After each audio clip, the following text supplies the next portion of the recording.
quickly after learning this chapter. So first, let's describe the 6 key elements in organizational design.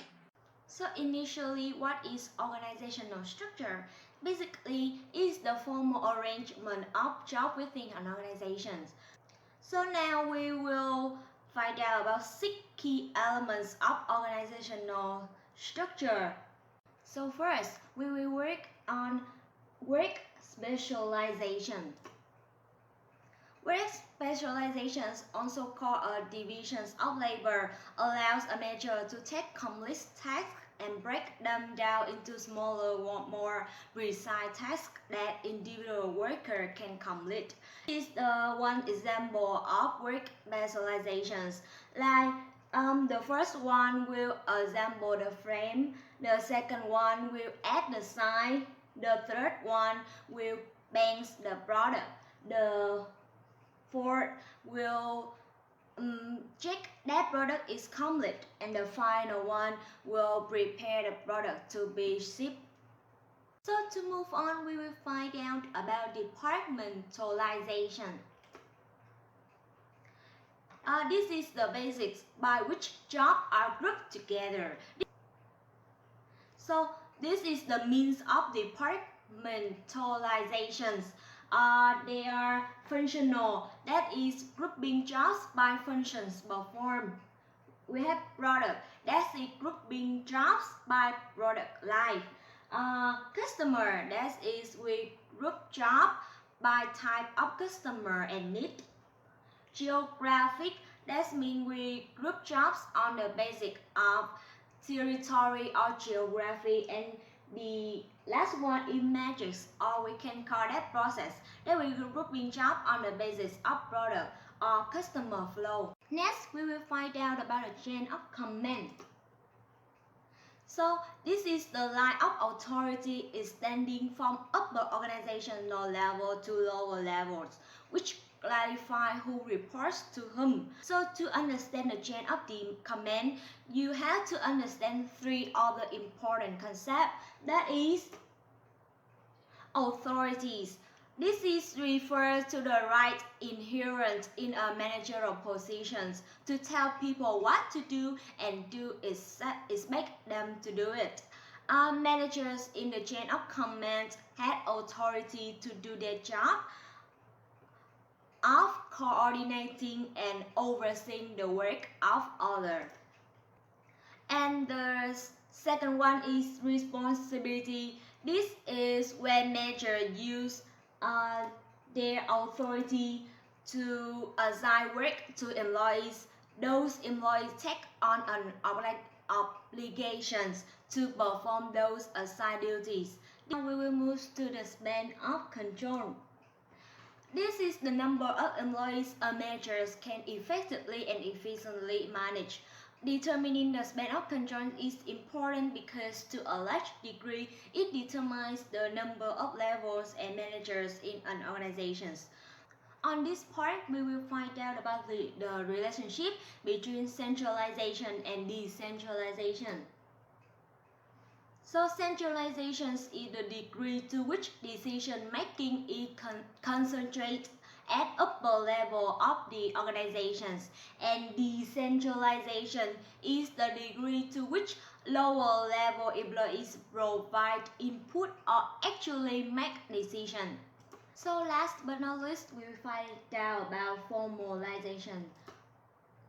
So formalization refers to how standardized an organization job and the extent to which employee behavior is guided by rules and procedures. Actually, in highly formalized organizations, there are explicit job descriptions, numerous organizational rules, and clearly defined procedures covering work process. Part 2 is about mechanistic versus organic structure. A mechanistic organization is an organizational design that's rigid and tightly controlled, and an organic organization is an organizational design that's highly adaptive and flexible. And we have some different characteristics between mechanistic and organic structure. For example, the mechanistic have high job specialization, while the organic have low job specialization, and the departmentalization in mechanistic is rigid, while organic is loose. And the mechanistic have tall management hierarchy with many levels, while the organic have short management hierarchy with few levels. And the span of control in mechanistic is narrow, while organic is wide. And the mechanistic have centralized decision-making authority, organic have decentralized, and the chain of command is in mechanistic is long, while organic is short. And we will move through part 3 contingency factors affect structure choices. And the first factor is strategy and structure. Change in corporate strategy should lead to change in an organization structure that support the strategy, and certain structural designs work best with different organizational strategies. For example, the organic structure works well for organizations pursuing meaningful and unique innovation, while the mechanistic organization works best for companies want to tightly control costs. The second factor is size and structure. As an organization grows larger, its structure tends to change from organic to mechanistic with increased specialization, departmentalization, centralization, and rules or regulations. And the third factor is technology and structure. Organizations adapt their structure to their technology. Worldwide classification of firms based on the complexity of the technology employed. The first one is unit production of single units or small patches. The second is mass production of large patches of output. And the last one is process production in continuous process of outputs. And some of this production will fit best with the structure. For example, the organic organization will be the most effective with the characteristic of unit production, and the mechanistic will be most effective with the mass production, while the organic is work best for process production. And the fourth factor is environmental uncertainty and structure. Mechanistic organizational structures tend to be the most effective in stable and simple environments, while the flexibility of organic organizational structure are better suited for dynamic and complex environments. And part 4 is about traditional organization design. We have simple structure is an organizational design with low departmentalization, wide span of control, centralized authority, and little formalization. While functional structure is an organizational design that groups together similar or related occupational specialties.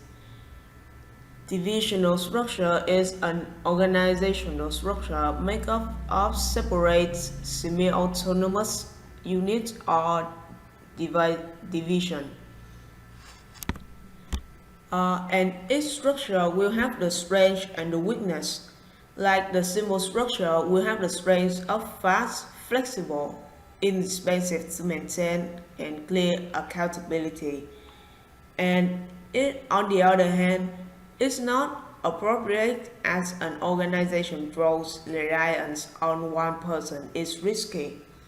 And for the functional structure, the strength will be cost-saving advantages from specialization, like economies of scale, minimal duplication of people and equipment. Employees are grouped with others who have similar tasks, but it also have weakness like pursuit of functional goals can cause manager to lose sight of what's best for the overall organization, and functional specialists become insulated and have little understanding of what other units are doing. And for the divisional structure, the strength will be focused on results.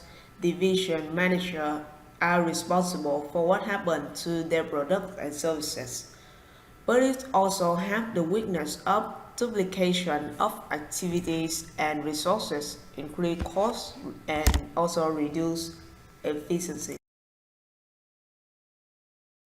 Answer the questions, case 31 in chapter 10. The first question is describe and evaluate what Jar and Squad is doing. It is easy for company to lose sight of the goal, while other line of business may be potential money makers. Going beyond a firm core competence can lead a firm into the financial trouble.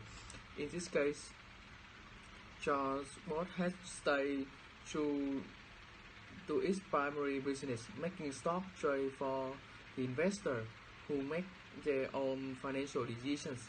Another goal of the squad is consumer service. In the example, we can see how she used company information system to close monitors her sales representatives to make sure they are meeting the needs of customer. The next question is how might the company culture of not buying hype, not talking, executes risk affect its organizational structure design. That is, conservative cultures would foster a simple structure characterized by the low departmentalizations, widespan of control, centralized authorities, and little formulations. This structure fast, flexible, expensive to maintain, has clear line of the accountabilities. The third question is what structural implications good and bad? My squad intends focus on the customer feedback have score focus on the customer feedback would indicate a flexible structure that is adapt to meet customer demands. This structure would allow employees to spend more time and energy to devote to improve relationship with the customer and possibly provide for exceptions to improve customer satisfaction.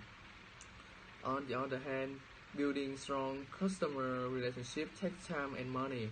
By paying so much attention to customer, there is the potential loss of efficiencies.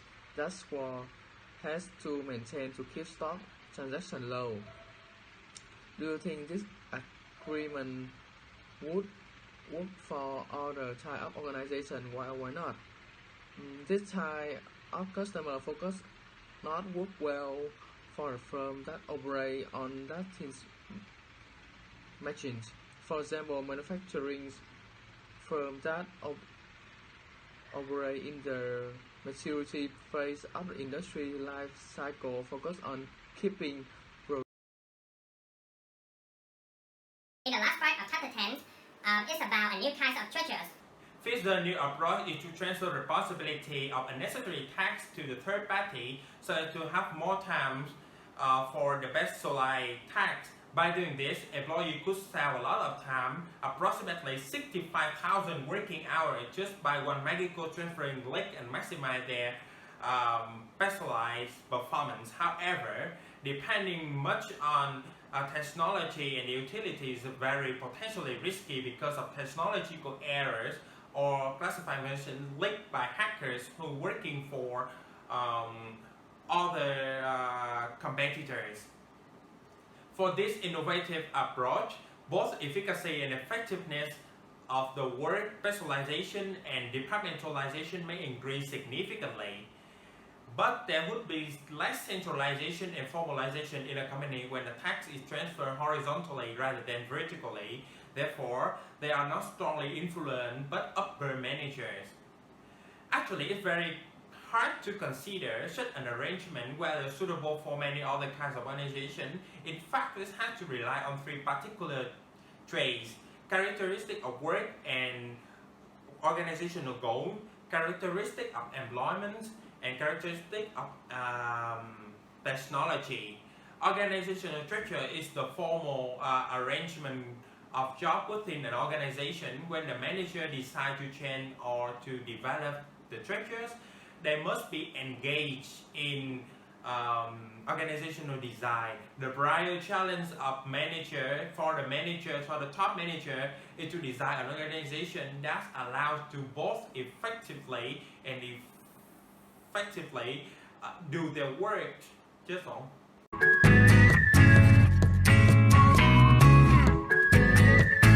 Hello everybody, in chapter 11 we are talking about designing organizational structure and adaptive design. Initially, I'm going to give you some description of organizational structures terminology. Team structure is one which the entire organization is made up of the teamwork and the group work. In this case, employee empowerment is the more crucial because no line of managerial authority flow from the top to the bottoms, and the team are responsible for own work performance in their respective areas.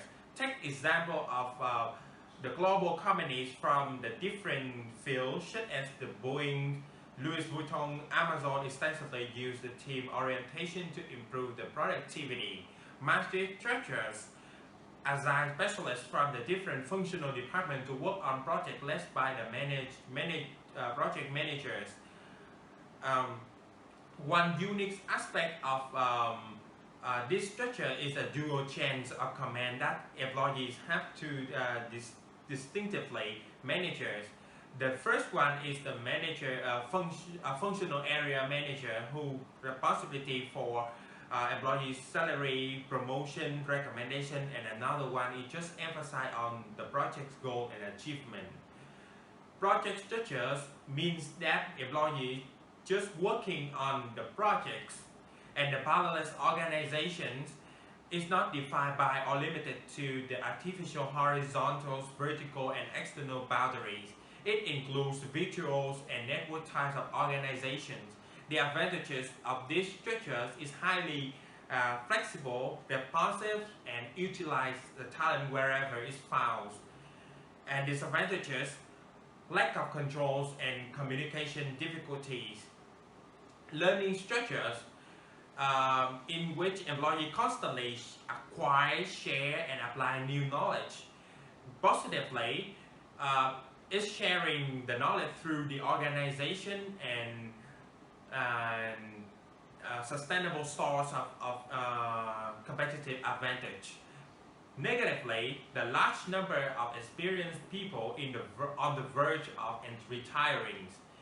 Secondly, how the business entity organized for collaboration. There are two main ways: externality and internality.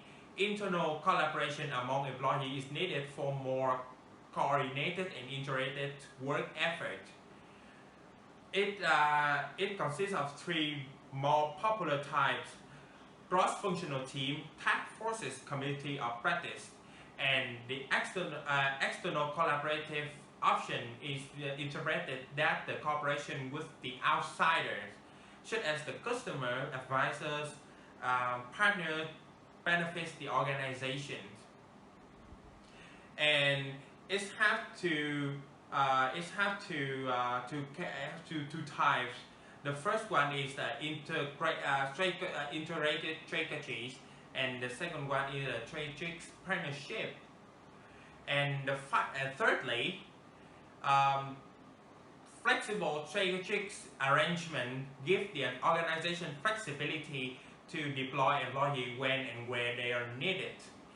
The structural option have the telecom, commuting, job sharing, flexi times, and compressed work weeks.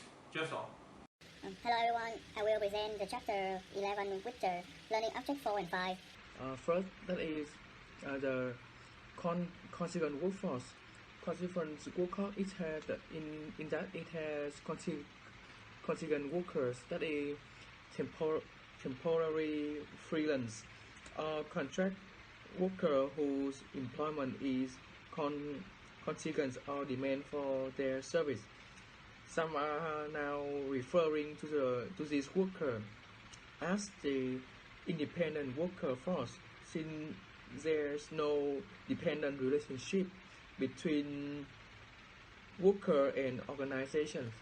Next, we move to today organization design challenge. We have two main points for this. That is keeping employee connected and managing global structure issue.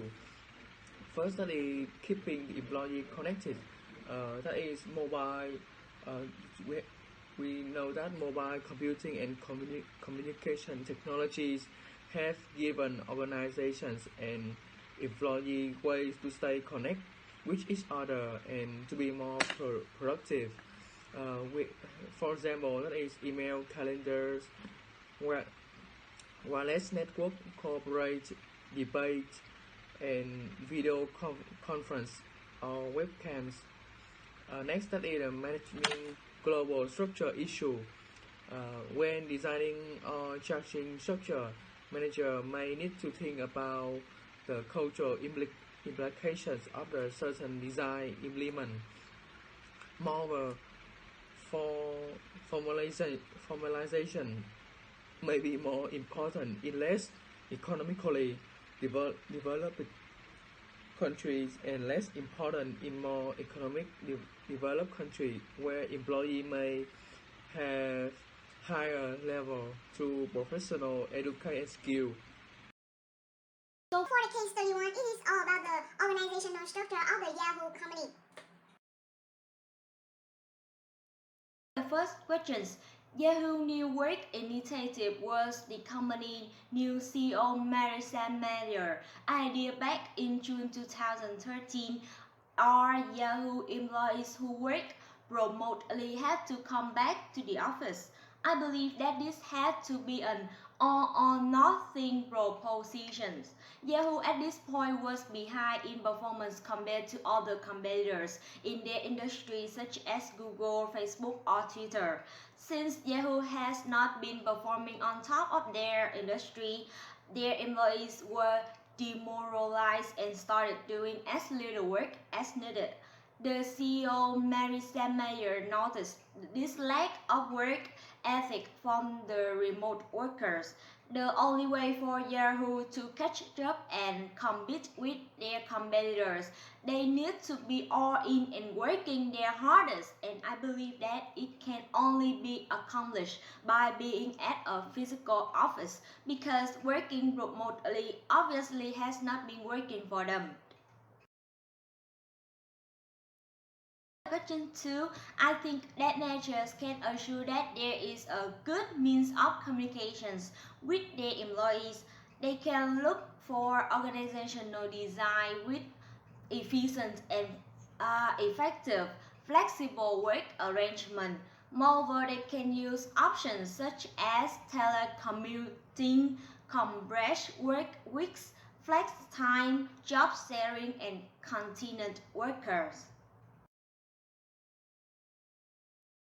Question 3, I believe that there is three main concepts. The first one is the goal in designing flexible work arrangement is to make sure that work gets done in the most effective way from the most effective locations. And the second one is maintain a high level of contact by encouraging a two-way flow of communications between management and the distant worker, and the distant worker and with their other colleagues. And the last one is use a combination of face-to-face communication, the telephone and the email. Face-to-face is the best for key management tasks focused on motivations, team building, performance management, and introducing changes in the work or the relationship with the employee. And for the questions 4, I do not think that the face time is critical to one's career. I think that productivity and reliability are more critical to one's career. In the event that face time is needed, technologies allow that to happen. Work from home employees can be present at meeting through Skype or other webcam program. And for the last questions, to me, being able to work remotely is not important as my job does not offer such a program. Being at the office means that I can focus all of my attention to the task at hand. In addition, I prefer to meet with coworkers and managers face to face as other forms of communications, such as email or text message, and can create some confusions.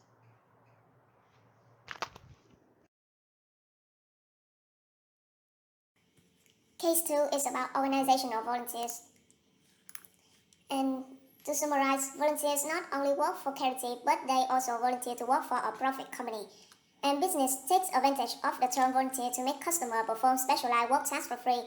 For instance, at Verizon's high-speed internet, television, and telephone service, volunteers are answering customer questions about technical matters on a company-sponsored customer service website for no pay.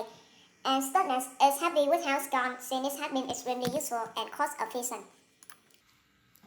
And for the first questions, in my opinion, volunteering increases community engagement and can be a vital resource to meeting the needs of local community.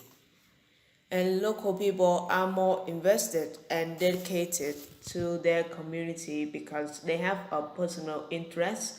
People are always willing to help the needs of the others. And if I were in my Stuntness position, I would be concerned with keeping the volunteers motivated and rewarded because the volunteers are not paid and so they cannot be forced into doing or punished for not doing it. And to manage the concern, we should come up with some other ways to appreciate their good work or motivate them to improve their effort. And I think this volunteer will fit into an organization as an important additional part. For example, the volunteers can give tips and answer the customer questions without the company paying any effort to the customer service. And the first element of organizational design is work specialized, and we can see that the volunteers will play the role as an online staff who will answer other people's questions about technology. And for the departmentalization, these volunteers will work as an online service group. For the chain of command, since the volunteer is a non-paying job, so the volunteer can set to be the boss of their own and they have the authority to rob the job at any time. Another element is span of control, and we will have small span of control since there are many volunteers. And centralization and decentralization. The volunteers tend to be decentralized because they don't have the boss to tell them what to do. And for the formalization, the volunteer will need to follow strict rules about behaviors, but they should reply as polite as possible. And I think this approach could work for other types of organization, such as in food industry. We will take Starbucks as an example. And Starbucks can establish a website where the volunteers can share the secret recipe or the experience they gain by coming to the store.